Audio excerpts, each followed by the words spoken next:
There are four methods that you can use to configure an IPv6 unicast address: static, modified EUI64, DHCPv6, and stateless address auto-configuration, blessedly abbreviated to SLAC. Some of these methods can be used only for configuring global unicast, while others can be used to configure both global unicast and link local addresses. Let's start with static. Configuring a static global unicast or link local address is very similar to configuring an IPv4 address with two main differences. First, you use slash or bit count notation when configuring the prefix length, like a /64. And second, when configuring a link local address, you have to specify the link-local keyword. We'll configure both of these on our lab routers in just a moment. The next method is by using an algorithm called modified EUI64, or Extended Unique Identifier.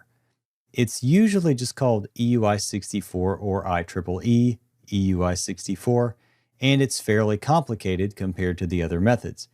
In EUI64, you manually specify a 64-bit prefix, and it has to be exactly 64 bits. And the rest of the IP address, the last or low-order 64 bits, are generated automatically. Now, what's complicated about that? Well, the way it's generated is a little weird. It's based on the interface MAC address, and here's how it works. A MAC address is 48 bits in length. For example, let's take the MAC address AABBCC000300. Now, suppose we want to use the 2001:DB8:18:/64 prefix and have EUI64 configure the remaining 64 bits of the address, the interface ID. Here's what it would do. First, it would insert FFFE into the middle of the MAC address. So it would become AABBCCFFFE000300.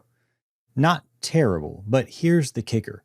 The seventh high-order bit, the seventh bit from the left, will invert. What does that mean? Well, let's take a look at it. AA in binary is 10101010. Remember, A in hexadecimal is just 1010 in binary. The seventh bit from the left is a 1. So we flip this. We invert it to make it 0. So now we have 10101000. What the heck is that? Well, it's A8. So now the string becomes A8BBCCFFFE000300. Now we take this and we append it to the prefix. So the EUI64 generated global unicast address is, no, I'm not going to read that. I told you it was complicated and weird. By the way, EUI64 can be used to generate global unicast and link local addresses. Next, there's DHCPv6. This is similar to DHCP for IPv4 in that it has a client-server architecture and keeps track of which addresses it has assigned. In other words, it's stateful. But it's different in many respects as well. Because IPv6 doesn't have broadcasts, clients who want an IPv6 address have to send out a multicast. Finally, we have stateless address auto-configuration, or SLAC. SLAC can use EUI64 to generate the interface ID, but the prefix is automatically determined by looking at what are called neighbor discovery router advertisement messages from a router. We're going to perform auto-configuration in the lab in a moment as well, but first, we need to understand what neighbor discovery is.